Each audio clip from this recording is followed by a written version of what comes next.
Well, hello and welcome to the Informed Traveler Podcast, a weekly travel podcast where our goal is to help you become a more informed traveler. And I'm your host, Randy Sharman. Multi-generational travel is on the increase for a number of reasons, but there are some important things to consider. So in a few seconds, travel expert Onanta Forbes will be here to offer up some tips to plan a successful multi-generational trip. And one destination you might want to consider for a multi-generational vacation is the Caribbean island of Grenada. So later in the show, we'll learn all about visiting Grenada. And we've got a bonus segment for you this week as Danny Musey from Booking.com will join us to discuss their latest summer trends survey. But first, let's kick things off chatting with travel expert Onanta Forbes, who joins us each week to discuss some of the travel news and travel trends. You can follow her adventures on Instagram, Facebook, and X at Onanta Forbes. OnantaForbes.com is her website. Hi, Onanta. Hi, Randy. How are you? I'm very well, thank you. We're going to talk about multi-generational travel.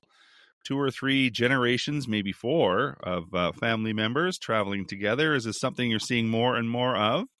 Yes, absolutely. And it could be for a variety of different reasons. Maybe you're going for a family reunion. Maybe you're going for a wedding. Maybe you're just going because COVID hit us all very hard and we realize that time together is important. Yeah, so who usually initiates this? I would assume it's the people with the most money. That is very true. Yes, and that's true because they have more time to maybe think about it. They want to encourage their family members to get together, and you're right. They have more money, and and maybe even the kids are still living with them at the end Well, of the this is day. true. So, so lots of different reasons, but I think family is important. And even if it's not your biological family, Mm-hmm. you collect family sometimes from Mm-hmm. friends and people that you've known along the way. So, and blended families are huge these days. So it can get quite big, but it doesn't have to be big as far as what you're thinking about going. And, I just because I'm a travel advisor, I'm not just saying this, but it's really good to enlist a travel advisor because your trip can get a little complicated. You may be coming from different gateways Mm-hmm. throughout maybe Canada or even the world. So it's good to have that person who has a broad range of knowledge and can look at the big picture. And then you ask yourself, well, why are you going on this trip? Is it to enjoy a beach resort or a destination? Are you going, as I say, to a wedding?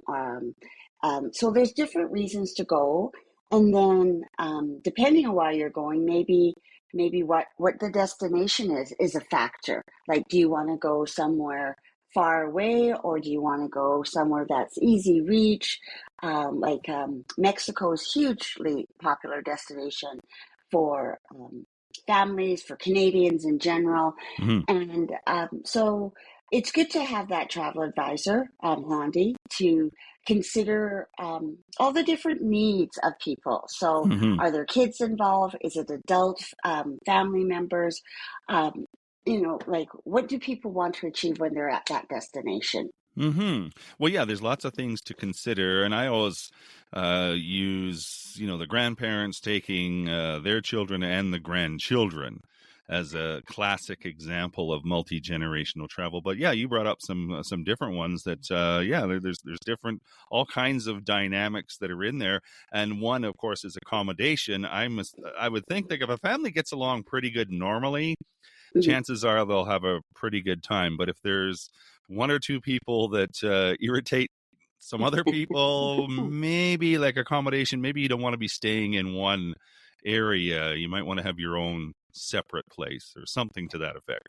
Yeah, and you're right. Like disagreements will likely happen sooner or later, just because people are people, right? Mm-hmm. So, one of the things that you could consider, actually two things, is either an all-inclusive resort or a cruise, because it's good to have the opportunity to have different activities for different age groups, Mm-hmm. different interests.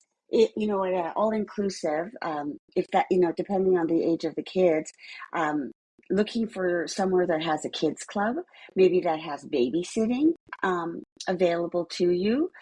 So it's good to have those options at your fingertips. And then you have to kind of think of, how much work do you want to do at destination? Whereas an all-inclusive, you have your flights, your transfers, your accommodations, work with your travel advisors. You can create some activities and book some activities ahead of time. I know catamaran cruises are really big, and Mm. just different types of things to do. Because when you go away and you don't maybe have all the features at your fingertips, you're going to have to look at logistics, right? And one of the biggest things is transportation. Like, Yes. are you going to be trading it, e-bikes? Are you going to using public transit? Are you going to rent a car? Renting car, depending on the destination, could be straightforward. Like when we go to Hawaii, pretty easy to drive there, right? Hmm. But if you're going to Europe, you perhaps may be driving on the opposite side of the road. The roads are smaller. It could be a little bit more challenging. And then, looking at how many people are with you, cramming all those people in one vehicle. Well, exactly. That's a really good point. I can recall, and it wasn't really a multi-generational trip, but we were with family members, my niece and her husband, and my brother and his wife, and my family. And transportation became a logistical, I wouldn't say nightmare, but you're traveling with 7 or 8 people all the time. You can't. And then we were in Mexico. You certainly need a van everywhere you go, and so that's one thing to consider, that you can't all pile into one of those small little taxis. Right, absolutely. So, you might want to consider even hiring a private vehicle, which comes with a driver, so you don't have to worry Now about you're parking. talking. Right? Yeah, absolutely. So, again, logistics play a factor. One of the things too, and we've talked about this, is ensure that there's enough downtime, because you don't want Mm. to run yourself ragged by overscheduling every day. Maybe some of us need naps. Young or old, so maybe that's important to or just sitting on your balcony if you're at a beach destination, just admiring the beach, just Hmm. kind of taking in those vibes. Um, but what I would suggest definitely is that you start early as far as planning. So, 6 months to 8 months, if not a year, depending on when the prices are released by our tour operators, will ensure the best deals on flights and accommodation, and allow really the time necessary to coordinate schedules and preferences. And, it's a good tip to involve everybody. As far as getting input from all family members, including your kids, because kids sometimes drive the itinerary, whether we True. like it or not, right? Yeah. Yeah. And then some, whether depending on the age group, maybe there's some factors that you have to consider with health needs or mobility. So there's lots to consider with regards to what everybody expects, potential challenges, maybe budget considerations as well, because not maybe everybody has the same discretionary funds if Hmm. everybody's paying individually. It's Hmm. always wonderful to have that person to pay for all, but that's just not always happening, right? Yeah. Yeah, Um, if someone's offering it up and saying, "Yeah, we have the means, we'd like to do this," that's one thing. That's another thing for the expectation of, well, are you paying for this? yeah, really. And then, yeah, being flexible as well, like we just talked about that.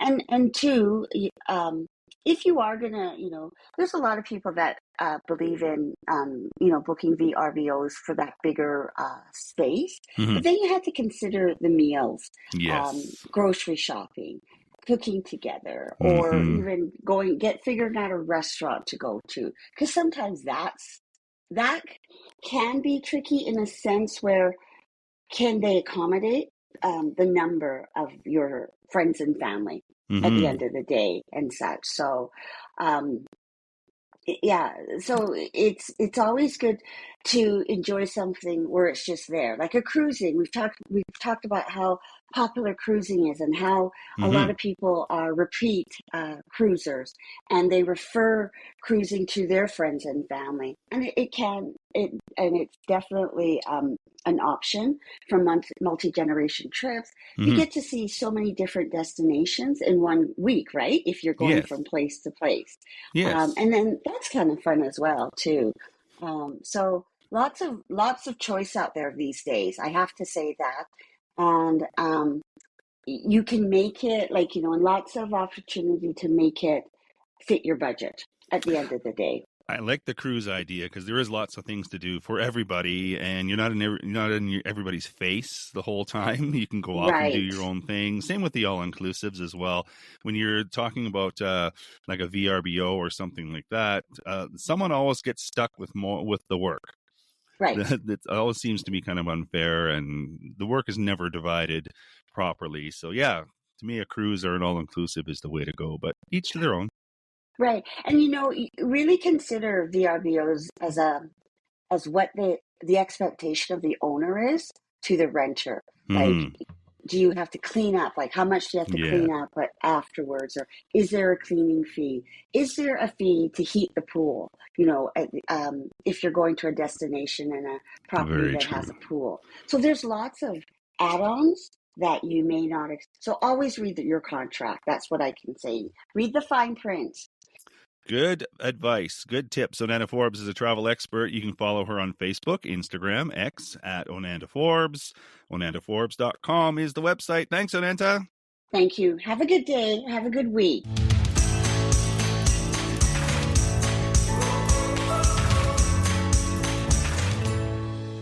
Well, we were just talking about multi generational travel, and one place you might want to consider for a family trip is the Caribbean island of Grenada.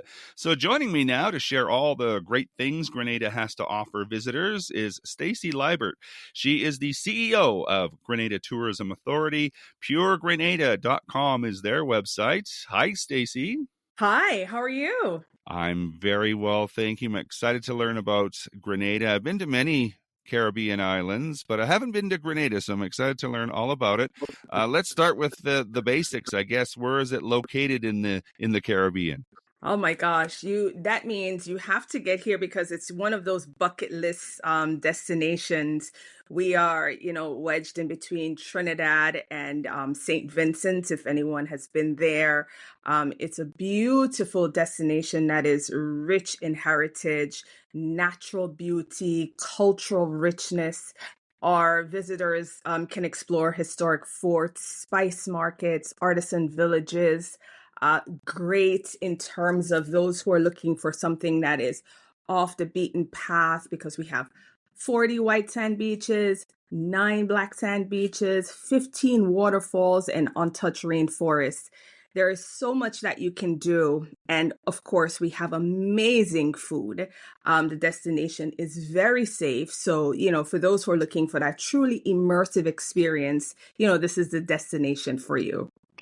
Well, I am looking on your website, puregrenada.com. Interesting where you got the title of Pure Grenada. It's different from, most websites where it's, blah, blah, blah, tourism or whatever. So where did that come Yeah. from? Well, I think that truly embodies, the aesthetic of the island, right? I think it speaks to the people. It speaks to the landscape, the natural waterfalls.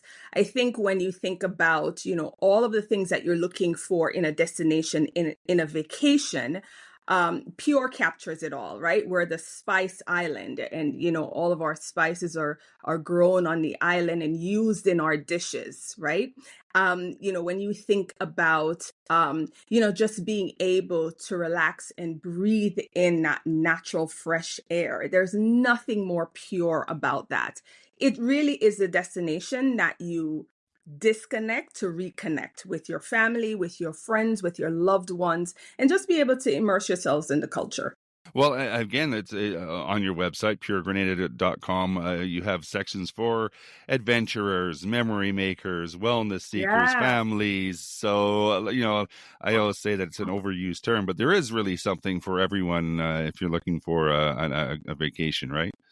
Absolutely, absolutely. And I think that's one of our unique selling points, right? Is there is something for everyone. Because think about when you travel with your family, right? Your wife wants to go to the spa, you want to do something, that is fun and it's outdoorsy and, adventure focused. Your kids probably want to spend a day at the pool or on the beach.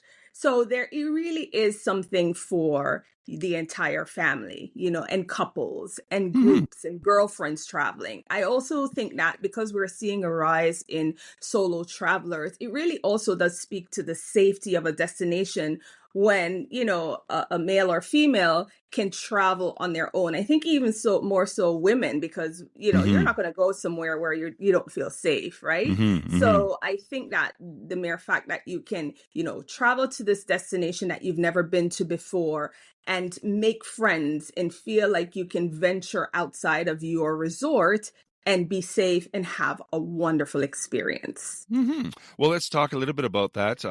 Just getting there, the logistics. I'm assuming there's a main place, a main city where you fly into, and then you can sort of branch out from there, right?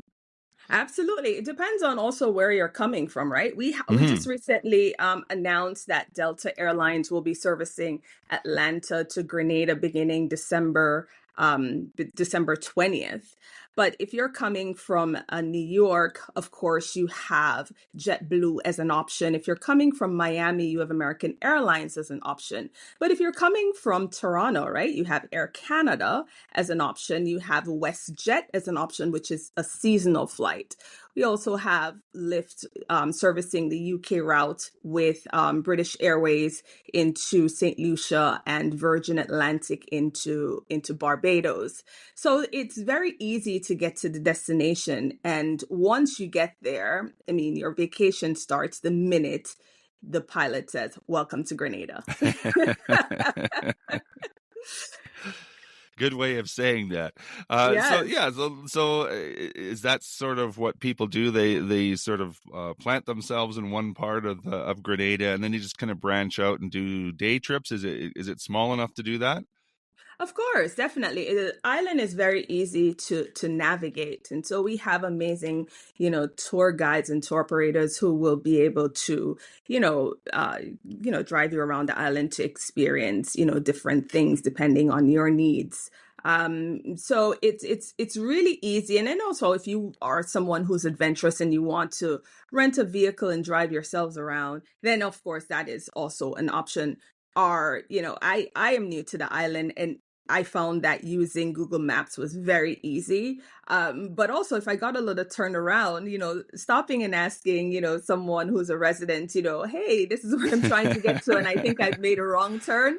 They're extremely helpful. And what I find as well is depending on how close or far it is, and maybe how, maybe what would be considered complex to Hmm. someone who's not, sure how to navigate the island, they'll even, say, "Hey, follow me. I'll take you there. It's not too far from where we are." So, again, it speaks to the friendliness and warmth of the people. And again, how just, you don't need to worry about being able to go out and venture about.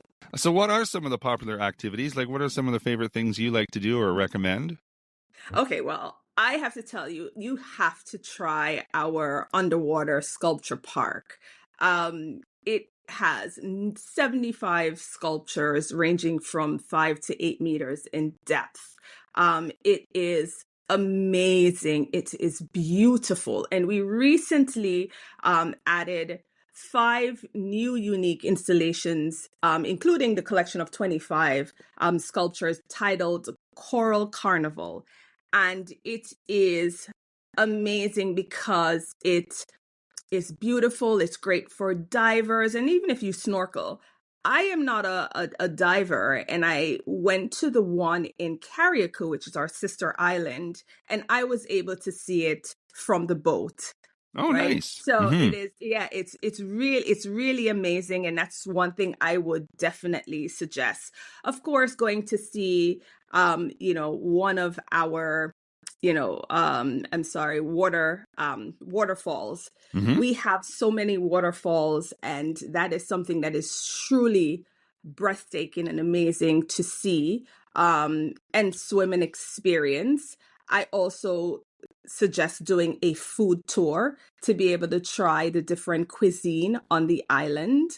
I also love the idea or the fact that you can go to any one of our properties to experience whether it's their dining options, whether it's their spa services, whatever it is that you're looking for, it is it is available on the island. The Hmm. other thing that you have to do when you are on the island is try our oil down, which is a national dish. It is delicious. And it is something that I tell anyone, go to, one of our, food markets or one of our restaurants and ask to try oil down. And then, of course, you have to go to one of Belmont Estates to see how, chocolate is made. They also do Ooh. some, yes, they also do some really great cheeses there. I recently tried some goat cheese from there. That was absolutely delicious. They have a great farm to table experience in their restaurant with the lunch. And then of course, rum tasting. Mm, You have to try some of our local rums for sure. for sure. Chocolate and rum. There you go. That's a great combination, right? It's a great For me, combination, I anyways. know. I'm For you, speaking personally. yeah, for me as So well. what For is me as oil well. down? When you mentioned the food, what is oil down? What is it? It's throwing all the great ingredients into a pot. It's ground provisions, it's breadfruit is around anywhere you go on the island is added into this pot. You could do it either with seafood or with different meats. It's not a soup. And I don't want to say it's a stew. It's a marriage there in the middle, but Somewhere in between. yes, but it is definitely a must try on the Mm, island. You can't say you've mm, been to Grenada and not try our national dish. yeah. Talk about some of the accommodation options that are available. Absolutely. So we have, everything from, five-star accommodations to, our simple stays. We have, of course, the Six Senses at La Sagesse that opened in 2024. It's a beautiful property focused on wellness. We have Silver Sands, and they have, two properties. They also have the Beach House, which is absolutely beautiful. It's a boutique property. We also have Mount Cinnamon Beach Resort, which recently announced that they're going to be focusing on wellness. So it's Mount Cinnamon Beach and Wellness Resort. They recently underwent some renovations, and it is. I went recently to have a curated dining experience with wine pairing that was simply delicious. So for the foodies, Mount Cinnamon is also a great option. We also have Calabash, which is another amazing property that has been on the island for well over 20 years, locally owned and operated. And they are now in the construction phases of adding 6 suites to their offerings. On the horizon, we have the Intercontinental property, which will open in 2026, and they will be boasting just about 150 rooms and 600 square feet of event space. And they're going to be located right next door to the Six Senses property, same ownership. So we have great accommodations offerings that, it runs the gamut. It depends on, what you're looking for. Nice. So when's the best time to go? We are in the middle of hurricane season, but it seems to me that Right. you are further south and sort of away from the hurricane belt.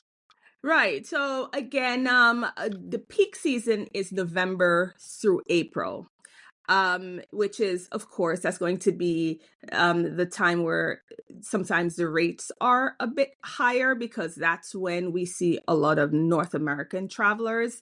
If you're coming in, if you want to stay at, let's say, the Silver Sands and, be able to, experience that property at less cost, I would say, maybe May through August. Hmm. August is a great time because if you like all things carnival, you have to come down to experience our Spice Mass, which is right now you cannot find a room on the island.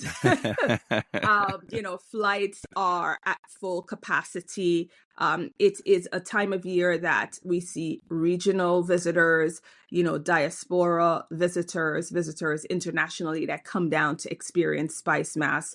It's a great collab of music and just having a great time. So I think August is, for those people who like to travel around events and festivals, it's also a great time to come to the island. Really and truly, any time of the year.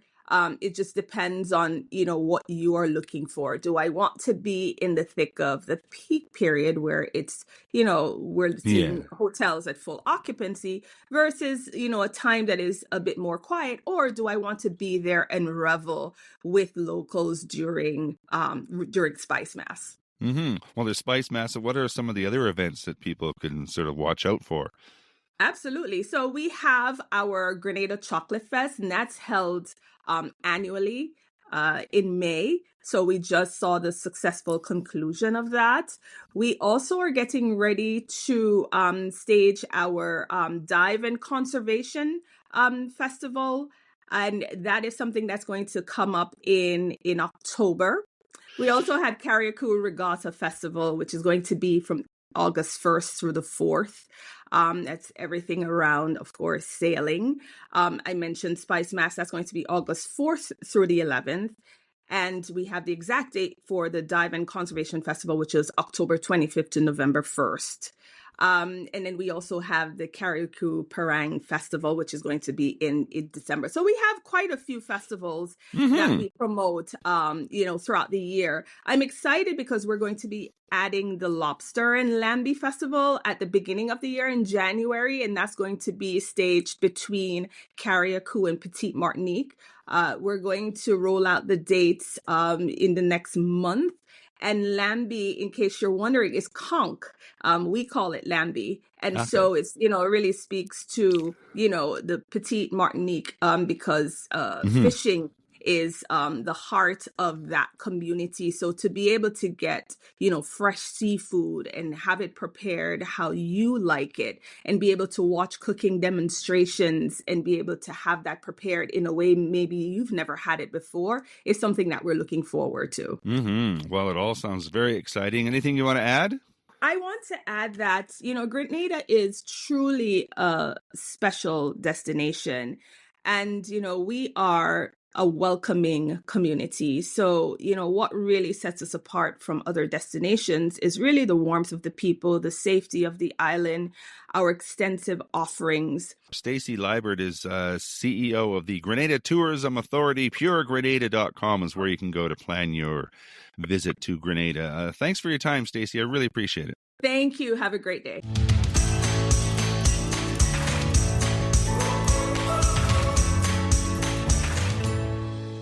This is the Informed Traveler Podcast. I'm Randy Sharman. Just want to remind you of our website, theinformedtraveler.org.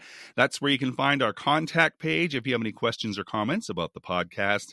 You can also email me too with any questions or show segment ideas you might have. My email address is randy@theinformedtraveler.org. And if you want to get up-to-date travel info through the week or just see a few amusing travel stories and links, you can like us on Facebook at facebook.com/informedtraveler, on Instagram at Informed Traveler, or on X at Informed Traveler.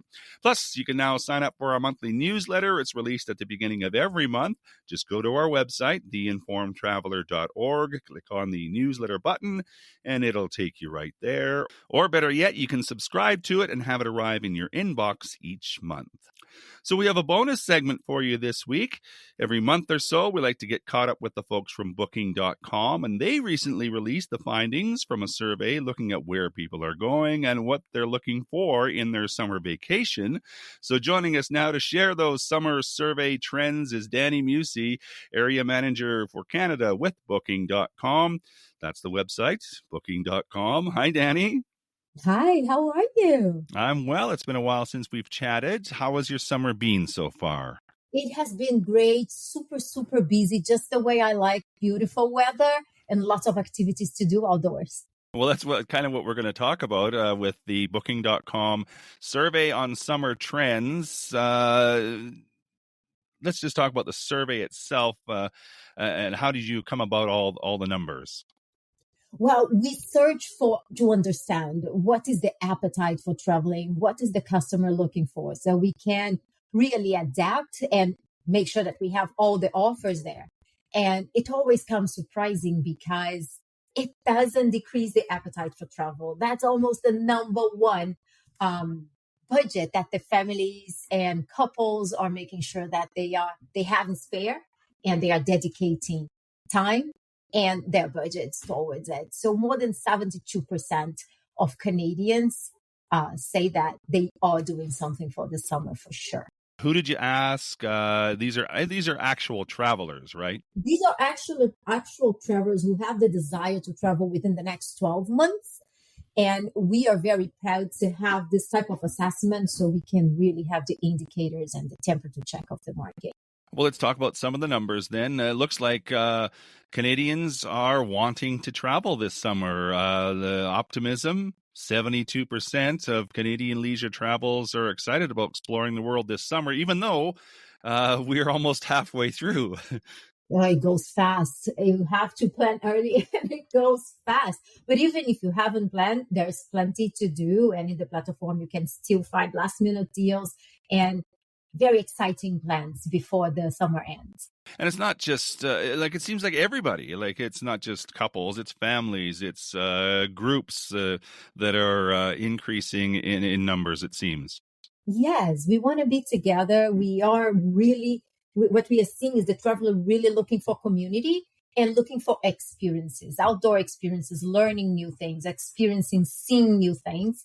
And especially the families really to make sure they expose the kids to different information and allow the kids to explore the world and start increasing knowledge and curiosity about their country and what it's about, that destination. Well, and did the cost come into a factor here? Because it seems to me like green spaces, natural habitats, those types of things, they're all free, right? I mean, sometimes you pay an entrance to a park, but really, if you're talking about going to a lake or hiking in the mountains, these are one of the most inexpensive activities you could do, right? How amazing is that, right? You just wake up in the morning, have your cup of coffee, have your breakfast with your family, pack your snacks, and just go on a hike and see these beautiful scenes that Canada has to offer, the forests, the lakes, the rivers, and just enjoy the outdoors, get that vitamin D and experiences together. And that being said, according to the survey, 87% of Canadian parents say they're looking for trips to expose their children to a variety of different cultural experiences, historic landmarks. Dare I say the word museum, because it seems to me that children's kind of roll their eyes when they go to a museum. But nowadays, I think museums in general have done a really good job to attract younger guests, haven't they? Well, they made it more informal and interactive. And I guess with all the technology, you get to go listening to the story yourself. You can get the headsets and listen to the story of every inch of the museum. That's kind of exciting. But hey, there is so much historical spots in Canada that you have this open museums. As an example, if you go to Quebec City, you have the Plains of Abraham. That's historical scene itself. And as you walk through the park, you get to see the families just sharing information and Googling and checking in their cell phones what happened in this spot. And you have, of course, throughout the park, the information that you can go discovering together with the family. And the kids go super exciting, kind of a treasure hunt of historical facts. So Canada has plenty spaces that you can be outdoors, learning history, learning new facts without being in a formal space. Mm-hmm. Well, and one thing that surprised me is the city of Winnipeg, highlighted as one of the 9 destinations in the world that makes it easier to travel sustainably. This is according to your survey. It's I guess Winnipeg, even though it's not on a lot of people's radar, it does have museums like Canadian Museum for Human Rights. There's the art gallery there, and it's a short drive to some of the lakes and all the other outdoor activities that Manitoba has to offer, right? 100%. You have the kayaking, hiking, camping, and you can also get in tune with the history of Canada and understand more how we developed to what we are right now. But the natural beauty for sure. The sustainability aspect is very important for the travelers nowadays. And Winnipeg has done a great job in certifying the accommodations and have the accommodations really adapting to the new ways of operating to be more sustainable, and the travelers 100% appreciate that. And the natural landscape and the care they take with all of that is something that travelers want to take part by eating local, sourcing local, and understanding how they can collaborate with the tourism, with the community on a way that we're going to preserve it and have it for many years to come. Mm-hmm. One thing, it wasn't part of your survey, but it just came to mind, and it's still just expanding on Winnipeg, is that Indigenous tourism is taking off, and there's a lot of that around Winnipeg and the Manitoba area too. And that has increased interest 100% because you can book tours for you to understand more and learn the histories, the legends, the folklore, which has been an amazing way for us to grow our knowledge about culture, about history, and respect for the future. Still a number of weeks left in the summer, so if people are looking to get away, I guess Booking.com is the place to go because you can handle everything, right? You can handle your flights if you're flying somewhere, or accommodations, of course. Even we talked about attractions and things like that, tickets to attraction sites and everything. It just really is a one-stop place to go, isn't it? It's a one-stop shop. You have deals going on. Once you make your log, you get access to multiple discounts, and you have the trip planner where you can just come with the craziest idea, and the app is going to help you plan your trip with minimal friction and just saving you time so you can enjoy summer. It's the survey on summer trends with Booking.com. You can find more information on Booking.com, or some great ideas on taking the rest of the summer, or taking a vacation in the summer. Danny Musey, Area Manager for Canada with Booking.com. It's always fun to chat with you, Danny. Thank you so much. Thank you for having me. And that is our show for this week. If you have comments or questions, we'd love to hear from you. If you have a show idea, send that along as well. My email is randy@theinformedtraveler.org. And if you like what you heard, tell a friend. You can check out our website too at theinformedtraveler.org. In the meantime, thanks for listening, travel safe, and be an informed traveler.